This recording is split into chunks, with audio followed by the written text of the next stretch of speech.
All right, guys. Curtis Riggleman here. I'm here with one of my sales managers, Gurdeep. We are going to do some role playing on a write up, Foursquare write up, and then we're going to do some role playing on the actual close, on how to go about the close on it.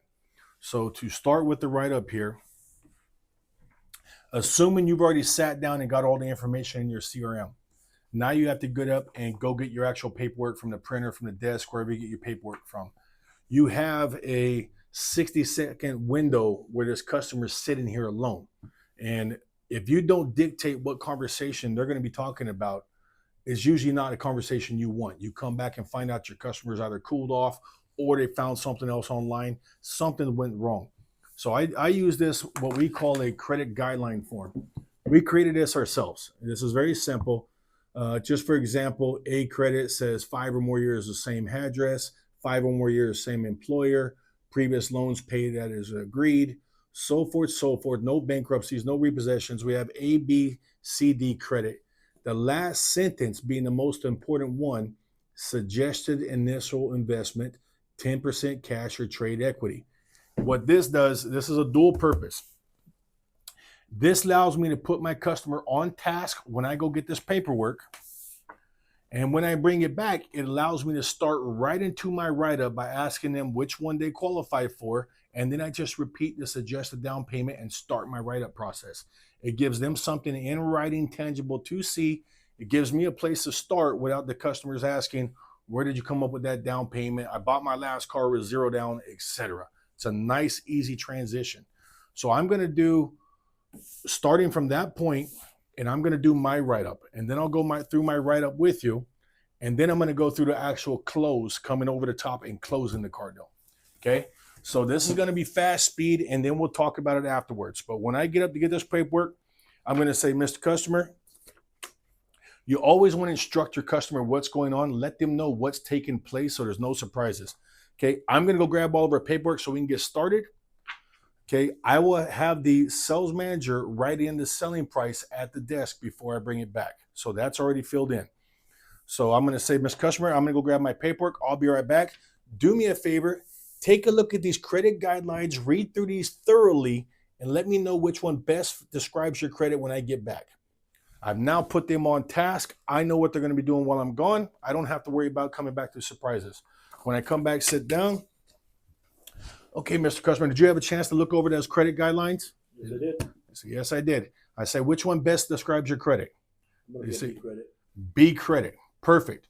That makes my job a lot easier, Mr. Customer. As you can see, suggested down payment with B credit. They like to see 20% down.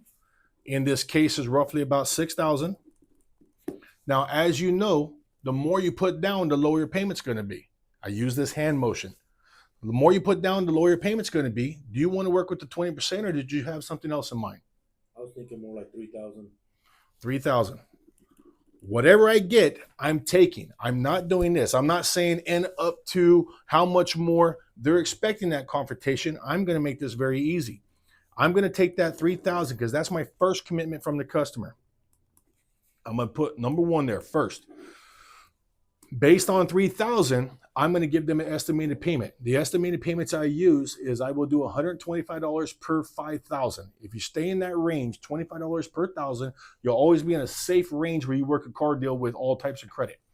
So I'll say, Mr. Customer, perfect. Normally with your 3,000 based on B credit, you'd be looking somewhere in the neighborhood between 6 to, of course, 700. I give myself a $100 window, depending on term, rate, things like that. Is that the payment you had in mind? I was thinking more like 450. I want a counter. There's a specific reason I want a counter, and I'm going to go over that with you. Okay, so you're thinking more like 450, Mr. Customer? Yes. There's my first commitment on a payment. My second commitment total, but my first commitment on a payment. So there's 1 and 1. This opens the door for me to go back and ask for more down payment now, because I did not dispute the 3,000, didn't argue, didn't ask for more. I'll work with the 3,000. When I gave the suggested monthly payment based on that down payment and he countered with lower, you now open the door. Being the customer, have just opened the door to renegotiate down payment. So that's how I work my way back there. And I always use customer benefits based on what they want. So I'll say, Mr. Gurdeep, let me ask you this. So we can help get to the budget you're comfortable with, the budget you had in mind. It may take that 20%, that initial 6,000, might even take a little bit more. But if it took more than the 3,000 so we can get to your budget where you're comfortable, is that a possibility? The most I could do is probably another 500. Another 500, so 3,500? Yeah. Okay. And if we gave you a little time, couple weeks, could you put together a little bit more? About 500 and about maybe on my next payday, which is 2 weeks away. So you got 3,500 as good now? Yes. And an additional 500 in 2 weeks? Yes. Okay, let me see what we can do. Every little bit's going to help. There's my second commitment on my down payment. I'm done with down payment. I will not talk about that again. Now I'm going to show the customer that's an additional $1,000, which is going to be about $20, $25 in payment. I'm going to show the customer what that would do to the original $600 to $700 I quoted, and that's how I'm going to get my second bump here on my monthly payment. So I'm going to say, now, Mr. Gurdeep, every little bit is going to help for sure. That initial extra 1,000 would usually put me about $575 to about $675. Now, I know in a perfect world you wanted to be about $450. If we needed some help to make this thing work for you, what would be the absolute max? $450, and I'll use this rainbow shape here. I'll say, Mr. Customer, what would be the absolute max? $450 up to what? Just don't go over 500. So no more than 5. No more than 500. So $450 with a 5 max. That's it. Now I've got my second commitment. When I do this, these bumps are usually $50, oftentimes $100 at a time. I'm not sitting there negotiating $10, $15 at a time. So now I got my second commitment there, and now I'm done. I got one commitment here, rolled it over, got my first commitment there, came back, picked up another grand, picked up another $50 right here. Now at these numbers right here, for anybody that's been doing this for a while, you already know with $4,000 down and $500 a month on a $30,000 car, you're already on top of a car deal. But now I have to create that resistance. If this is too easy, my customers will backpedal. So here's the trick. If somebody believes you got a bad deal, they're just going to leave. If they believe what you're offering is a fair or good deal, they're going to want some time to think about it because they want to also shop around because they're not afraid of losing that. They expect a good deal when they buy a car anyway. I have to move this customer into fear of loss. If they believe the deal I'm offering them may not be available again later, then they want to move forward right now. They want to take advantage of that because they're afraid of losing what's in front of them. I have to create fear of loss. And I do that through this setup here of going through my commitment right here. So everything I say, I also write. It's important to write and talk at the same time. 65% of our customers are visuals, 30% are auditorial. If I'm writing and talking, I'm talking to 95% of my clientele. Okay. So what I'm going to do here is I'm going to say, Mr. Gurdeep, I'm going to go talk to my boss. I'm going to let them know I will buy and drive at offer. Now, keep in mind, Mr. Gurdeep, this is just an offer. It does not mean it's going to work, but I promise you, nobody's going to work harder for you than I will. Then I flip this around and I hand that over to them. Let me get your initial right there and I'll go to work. Okay. On my way out the door, I'll plant the seed one more time. Guys, I'm going to go work hard for you. Cross your fingers. In my opinion, I think we still might be about $50, $60 away in payment, but I'm going to do my best. I'll be right back. And then I'm out the door. So let's go through this real quick. This whole thing takes less than 3 minutes. This is a fast process. Once you sit down and start this negotiation, the building rapport, the chit chat, that's all been done outside. You came off a test drive, emotions and ether are up. You got a certain window to get as much as you can get right here and get that first pencil back in front of your customer. You don't want to waste time talking about bullshit that don't need to be talked about at this point. Get to the business. That's why I use this credit guidelines. It allows me to dive right into it as soon as I sit down. Perfect B credit. In this case, they like to see 20% down is about 6,000. I make the suggestion as if everyone puts 20% down. Did you want to put more? I'll say, now, of course, you know, the more you put down, the lower your payment's going to be. Did you want to work with the 20% or did you have something else in mind? What this does is this obligates the customer to dig in their pocket and give you everything that they can possibly give up the first time. So I'm not sitting here going back and forth 3, 4, 5 pencils to maximize that down payment. I get it right out of the gate. Okay. When I get that number, they're expecting a battle. I take the number. I move on. This This drops the wall down. This makes it easy for the customer to negotiate because they were expecting a bigger battle than what I just gave them. I get the payment out of them. When they give me a counter, which is what I want, that opens the door to go back and work the down payment again based on their benefits. Mr. Customer, let's try and get this to the budget you had in mind, get you where you're comfortable. That may require a 20%, maybe a little bit more. How close to that can you put together? Now we're both working toward their benefit, their goals, their budget. They're going to be more flexible to work for me versus 3,000. Can you do 4? Can you do 35? I have not given any benefits for asking for this additional down payment, and customers will tend to lock up. So I go this route so I can always use it as customer benefits. Always customer benefit. Get as much as I can get. Show them what that would normally do to the payment. Get my last bump on my monthly payment. I know in a perfect world you want to be around $450. We should be $575 to $675. How much over that $450? What would be the absolute max? I stretch this all the way out. This says 10, 20 is not good enough. This is 50 to 100. In most cases, I'll get 50 or $100 bump right there. Then I always put, I will buy now. Okay. You always want to put the word now in there because I've had customers tell me, oh no, I am going to buy, but not right this second. So I always put now and I always put offer. Because I've had customers also, when I come back with the first pencil and it's larger than what we talked about, they go, no, we had a deal. I want that other piece of paper back. So I got to explain to them, Mr. Customer, this is just an offer. This does not mean it's going to work. I'm planting that seed of doubt again. But I promise you, nobody's going to work harder for you than I am. Now I'm building the hope. It's a combination of doubt and hope that gets the job done. Too much of one or the other, and you get customers that piss backwards on you. If it's too much doubt, they want to save themselves the embarrassment of not making a car deal. And then they'll back out their commitment. They'll say things like, well, this gives me an idea. I wasn't looking to buy today. Da, da, da. They feel that that embarrassment's around the corner. I gave them too much doubt, and now they don't want to be embarrassed. They want to save themselves that embarrassment, so they look for an exit. If I give too much hope and make it too easy, hey, we should be right on top of a car deal. I don't see a problem here. Let me just go get the okay from my boss. Now they feel they left money on the table, and now they want to go shop it. And they'll tell you, my son just called. We got to get going. They come up with some excuse to leave. So it has to be a beautiful combination of doubt and hope at the same time. That's how I get that. And then on my way out the door, again, I'm going to leave them alone for the second time for a 60 to 120 minute window. I mean, a 120 second window here, 1 or 2 minutes. Why I go give this to my boss and I wait for my first pencil. What's the conversation that's going to take place while I'm gone? I have to dictate that conversation again. And that's why I'll let them know on my way out the door as I stand up, guys, in my opinion, I think we're $50, $60 close, but I promise you I'm going to work my best, but I still need a little bit of help. And then I'm out the door. Because now I know what they're discussing amongst themselves. Even if it's someone that's by themselves, they're playing this through their head. They're thinking about how much of that $50 or $60 they can close that gap now. They're already rebudgeting. They've now moved off that $500. I just don't know how much they moved off that until I come back and present the pencil. But that's what they're negotiating with themselves. How much over that $500 can I do? These setups make my job so much easier. It's all about the setups.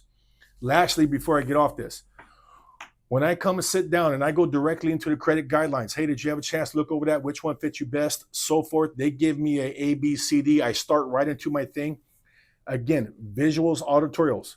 I write and I talk at the same time. I use circles. I use lines. There's a specific reason I do that. If I can do this right here, talk and use my penmanship to keep your attention exactly where I want it. As you're looking at this video right now, you're probably following my pen. And that's exactly what I want. Because I keep all my negotiation below this point of the sheet. I get everybody so wrapped up in what's going on here that they completely forget to talk about this.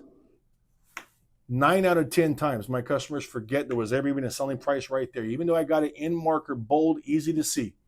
We get so wrapped up in what's going on here, their game plan completely went out the window, and they just focus on this. It's fast, it's easy, it's efficient, if you practice and work this correctly. Okay. Now we're going to talk about the close. Okay. I was asked by somebody on YouTube if I'd create a video on the close. So let me go over the close with you. In California, we often use closers. Okay. I know a lot of the states don't. They do straight sell. So I'm going to do as if we're using a closer. If you're a straight sales, then some of these questions you should have asked out front in the investigating. Okay. So a series of questions I'm always going to ask outside if I'm straight sales is I'm always going to ask, who's the lucky one getting the new car? Okay. Even if it's just one person there by themselves. And I'm going to always good high energy. Hey, who's the lucky one getting a new car today? Somebody's going to identify themselves. I'm going to congratulate them. Hey, congratulations. How long have you been thinking about getting a new car? That's my second question. Okay. How long have you been thinking about getting a new vehicle?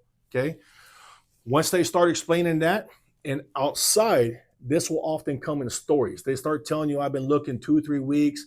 I tried to find one online. I drove all the way to this town. They didn't have what I wanted. They start telling you stories. These are all stories that you're going to be able to use to close the car deal later if you're paying attention. Okay. My next question is I'm going to ask, what is it about this one that jumped out to you? Okay. What is it about this one you like so much? So I'll say, so let me ask you this. What is it about this one? Why'd you pick out this one? What do you like so much about this car?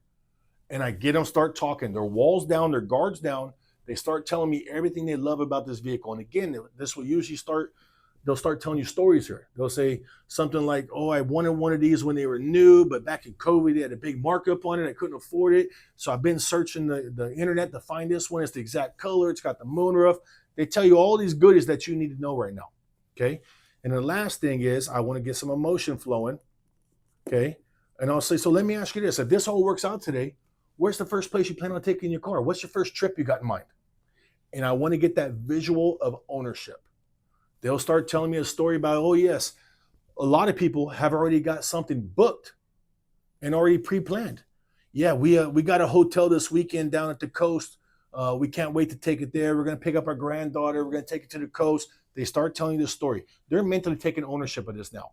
But when I come back to my negotiation later, when I hit them with that first big pencil, this is where everyone wants to run. They don't know how to negotiate very well. They're intimidated to negotiate. They feel it's confrontational. So when I hit them with that first pencil that they committed to $500 and I hit them at $799, their most typical reaction is they want to find an exit. So they'll say something like, you know what, that's perfect. Let me go home and discuss it with the spouse, with the other, with my mother, with my son. They want to find a way out. These questions I asked up front will allow me to always bring it back to the piece of paper that's in front of me. I got to keep the objections here. I don't want to talk about something that's not in the dealership. I don't want to start asking, can I go show it to so forth or whoever that is or whatever the case is. I bring it back to this. So when I initially asked who's the lucky one getting a new car and he identified himself, this is for me, and they tell you how long they've been looking for it and so forth, I can bring it back here. So if they say, okay, let me go talk to my wife, whatever the case is, I'll say, Mr. Gurdeep, earlier we talked about who's the vehicle for. You told me yourself. In fact, you've been told me you've been looking for a month to find this exact car. I don't think you need to discuss it with anyone. My guess is there's probably something wrong with the numbers on this piece of paper that's preventing you from moving forward. Am I right? Yes. And all I need is that head to nod yes. Yes, you're right. As soon as we say yes, we're right, I no longer talk about anybody that's not here. We've brought it back to the piece of paper. If they say, all right, perfect, Curtis, that gives me an idea what it takes to buy it. We just started this process. I need some time to think about this. I want to go home and think about it. Outside, they told me they've been shopping for 3 weeks. They told me they went to another dealership. They didn't have what they wanted, even though they told them over the phone they did. I got this information early. I could bring it back to the paper. I said, Mr. Gurdeep, we talked earlier outside. You had told me you've been shopping for 2 to 3 weeks. In fact, you tried to go buy another dealership. They didn't have it after all. I don't think you need any more time to think about this. I think there's something on this piece of paper that I need to fix for you. Am I right? And I just need that head to nod yes again. And as soon as it gets back to yes, then it's back to this paper. But I want to keep my objections on this paper. This is what I have control of. not anything else that's not inside this room. So when I do my negotiation, again, now as a closer, this is if you're doing straight sales. You want to collect this information outside. As a closer, I want to come in and collect this information up front. I have about a 60-second window to drop these folks' guard and get this information. I got to come in with high energy. I got to come in excited, and I got to make them feel very comfortable. So I'm going to role play as a closer how I would set up my close. So when I come in, what we do is we'll send in the original commitment with the closer. We don't put any additional writing on here. I want my closer to go in and spend 3 minutes, make a friend, and confirm what's on here and ask these questions. So when I come in and sit down, I'm going to role play from here. I'm going to say, hey, Mr. Customer, how you doing? My name is Curtis Riggleman. You are? All right, thanks for coming out to our store. So who's the lucky one getting a new car today? First thing, someone raises their hand. They say, it's for me. All right, fantastic. Congratulations. How long have you been thinking about getting a new car? They start telling me the story again. Couple weeks, so forth, so forth. Okay, great. Well, I'm glad we had the right one for you. What is it about this one that jumped out to you? Again, they start telling me the story. It's got this, it's got this, it's got this. Okay, fantastic. Now, I'm going to go to work and work hard for you. If this all works out today, what's the first trip you got in mind? Where are you taking this car? They might say, oh, we don't got anything in mind. I'm going to dig further than that. They do have something in mind. Everybody puts some type of fantasy or experience when they buy a new car. They're already planning these things. So I'll help them. I'll say, you don't have anything in mind? No trips to the coast, a family reunion, you're not mini vacation, nothing? And then they'll say, well, actually, we are going to go to the coast this weekend. We're going to just take a drive out there. So, but okay, fantastic. You know, the moonroof is going to feel real nice out there. You get that cold, minty coast air, definitely nice. I want them visualizing. I want them breathing that fresh air. I want them thinking about this trip. I want these emotions at the highest peak. Then I'm going to confirm exactly what they committed to. I'm not going to suggest it's higher or anything at this point because I don't want them to back out of my commitment. If I try to start negotiating prior to confirming that they're committed to this now, a lot of times they'll back out again because they want to save themselves the embarrassment. Most natural human reaction is self-preservation. So if I feel that embarrassment's coming up, I'm going to save myself from that embarrassment. So I'm not going to tell them right now, hey, your payment should be $800 a month because they'll back out of the commitment that's in front of me. I'm going to confirm what's in front of me, then I'll plant my seeds. So I'll say, okay, Mr. Gadeep, so if I'm reading this right, it looks like we got $3,500 down now, $500 in a couple weeks. And if we can stay somewhere in that neighborhood of $500, you guys are ready to move forward now? They say, yes. I'll say, perfect. I appreciate the opportunity. Let me go to work for you. And then now I'll plant my seed again of doubt and hope. Mr. Gadeep, in my opinion, I think we might be as much as about $100 close to making this thing happen. I may need a little bit of help in the payment, but I'm going to do my best to get as close as I can for you. Is that fair enough? Fair. And I walk out the door. Now I know that conversation is regarding how much of that 100 they're willing to close right now. Now, what I like to do, now I'm getting my first pencil from the desk. It's going to look something like this. Okay, $5,000 down. I always like to give options. Okay, option closes are much easier than non-option closes. So let's just say this is $745, and that's with extended warranty, lifetime oil, and gap. This is pretty common in most dealerships. Or 72 months, and let's say it is $699 as is. If I don't give options and I just sit down and say, hey, Mr. Customer, your payment is $745, does that work for you? Then that implies and that starts a counter at $745, and we start negotiating from there. When I deliver option pencils and I give options, then I could frame it as you got a couple good options based on your good credit. Which one works better for you? And now my counter is simply one or the other. It gives me a lot better place to start.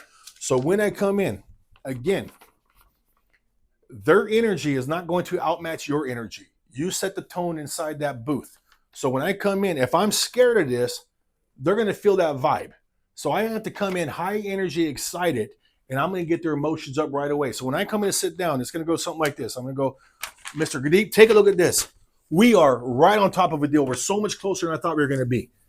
Take a look at this. With your good credit, you actually got a couple options here. They're asking for $5,000 down. I thought they were going to want the full 20%. They didn't.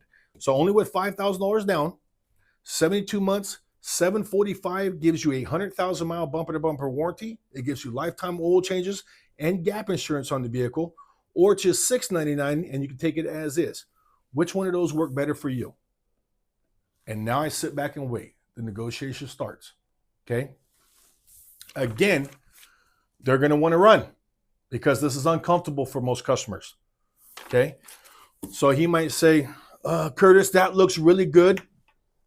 I just need a little bit of time to think on it.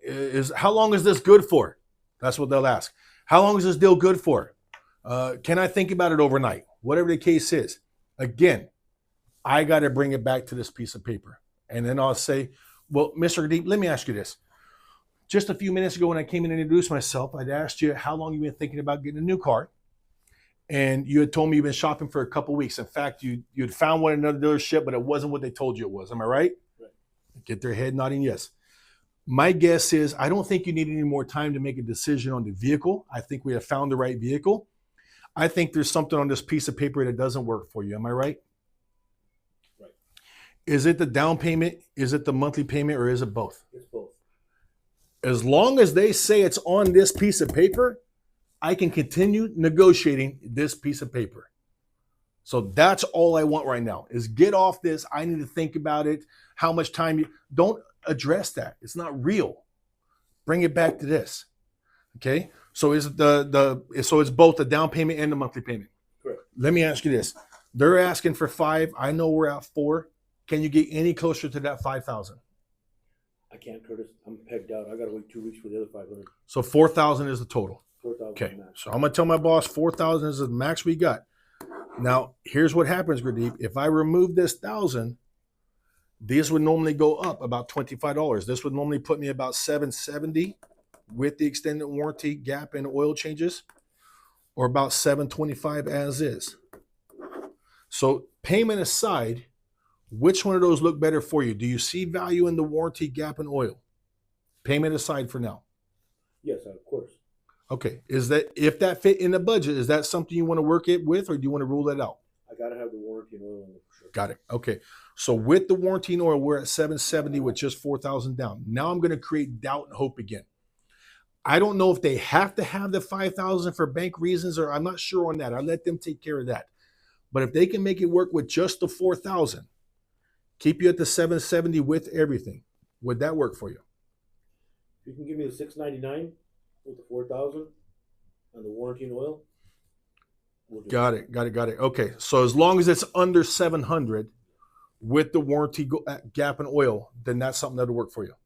Correct. Okay. Let me go talk to my boss. Let me give this a shot for you. So I'm going to tell him 4,000 down, keep you no more than 700 a month, but it has to include warranty, gap, and oil. Am I right? Correct. Let me go talk to the big boss. I'll be right back. Okay. Now we've got a big bump right there. We just moved another $100 in payment. So I'm not going to sit there and start battling this customer right now. It's too soon for that. I want to give them some hope. I want to make them feel we're moving forward. I'll go talk to my boss and I'm going to come back and take one more bump at that point. But if I sit here and start grinding this customer right now, they're going to be under the impression that it's me against them. And then the wall's going to go back up. I have to stay in the middle as the negotiator, as the closer. I have to keep myself in the middle. My goal is to get 2 yeses. Get a yes from the customer, get a yes from the sales manager. So that's what I have to relay to my customer, that I'm working for you. Let's go. Now you've helped me some. Now let me go to the boss and see if I can get him to help. But I can't sit here and just keep grinding my customer, because now they're going to think it's me against them. And now the wall goes back up. They no longer care about me, no longer trust me. Have to keep myself in the middle. Okay. All right, Mr. Customer, let me go talk to the big boss and I'll be right back. Okay. So now let's say it comes back. Let's just say 4,000 down and say 740 with everything. Okay. Now, this is where that information I collected What is it about this one and those emotions that I collected earlier that gets me that last $40? The first two, who's the lucky one, how long you been shopping, those get me past the customer wanting to leave and either talk to somebody or think about it, which is their first go-tos. The second portion, what is it about this vehicle and the emotions I tied to the ownership, get me that last bump of that $40 or $50. So that's where that comes into play. So now I come and I sit down and I say, Gurdeep, we're right on top of a deal. Only $4,000 out of your pocket. They made it work with just the $4,000. $740 includes everything you wanted. Again, high energy, warranty, gap, and oil, full $100,000. Everything you asked for at just $740 a month. Let me get you right here, and we'll wrap that up for you. Now let's assume he goes, Curtis, 700 is my max. I can't do more than that. Okay. Now I'm going to take some of those hot points and I'm going to negotiate some of those. 740 is the payment on this vehicle. If you need to be 700, let's talk about what can we give up to get to 700. Again, fear of loss. They don't want to give anything up. I'll say, Gurdeep, let me ask you something. I want to throw out a scenario for you. I have a similar truck. It's almost exactly the same. The mileage is right about the same within a couple thousand. The only difference is it's white. It's not the army green. And the white's a lot easier for us to get. So oftentimes we could buy those a little less expensive. If I can make 700 work with everything you wanted on the white one, would you consider the white one? No, everybody has a white one. You know what? Forget I said that. I know you came here to get the green one. And at the end of the day, whether you're making a payment of 700 or you're making a payment of 740, it's both a big payment. And at the end of the day, you want to feel good making that payment. The last thing you want to do is write a check for $40 less and regret it because it's not exactly what you want. 740 gets you exactly what you want and what you came to get here today, Gurdeep. Can I get you 740 and I get the one you want? Maybe it'll work, maybe it won't. Let's say he says, no, Curtis, I can't do the 740. Then again, I'm going to go back to customer benefit. Gurdeep, what is the absolute closest you can get to 740 so we can get you the exact vehicle you came here to get today? I want to get you your vehicle. 720. 720? If it's not 720, Curtis, we're done here. So here's what I'm going to tell my boss, Gurdeep. I'm going to tell him 720. That's it. You know what, Gurdeep? Over $20, I would rather ask for forgiveness than permission. I'm just going to shake your hand and I'm going to tell my boss this is what it takes to make a car deal. Is that fair enough for you? All right, the 720, you got yourself a deal. Okay. Negotiating a car deal should take 3 pencils max, total. And that third pencil is usually a handshake. Our third pencil right now was a handshake. That's what it takes. A good desk guy should let you know where you're at when you go out there. Hey, as long as you keep me over 700, you got a car deal. That way you know you got some room there to shake a hand, because sometimes if I just go back to my desk and take that 720 and come back, something can change right there. They can cool off. All of a sudden I lose that 20. Sometimes even further back, they go, Curtis, you know what? I really thought about this. I got to be at 600, man. I'm over my head. I lost that window to close that car deal. So I need to know what flexibility I got right there. So my third pencil is a fucking handshake. You know what? I'd rather ask for forgiveness than permission. Sometimes that's just easier. Over $20, I'm going to shake your hand right now and make a car deal. You got yourself a deal at 720. I'm going to shake the hand and move on. These setups are what allow me to do that. If I don't know how long they've been shopping and I don't know exactly who long it's for, how do I overcome? I need to go think about it, or I need to talk to somebody. If I don't know what the hot buttons are, how do I add value and hold more gross? Instead of going, hey, would you split it with me? Or ask them to cough up something they really like Starbucks. Like everybody goes to that fucking close that hasn't worked in the history of time. If you stop drinking Starbucks, you can afford this car. Nobody does that. What's the value in this? Okay. If I needed to get one more bump, I'd say, Gurdeep, I want you to imagine this. You're at the coast this weekend. You got your granddaughter in the car. You guys got the moonroof back. That nice cool air is flowing in the car. It's a little bit chilly. You have to cover up because that cold air feels so good, but it's a little bit cold. Do you think you're going to think about that $20? Or are you going to think about the happiness you're having with your family at the coast this weekend? Don't let $20 stop that weekend from happening. Let me get you right there. Then I would use that emotion. But to close this thing with gross, I got to have something to tie to. That's why I go in and start my setup early. All All right. Guys, I hope this helps you. You're going to have to watch this video a few times and you're going to have to role play it. If your sheets look like this, that's when you know you're negotiating a car deal. See you.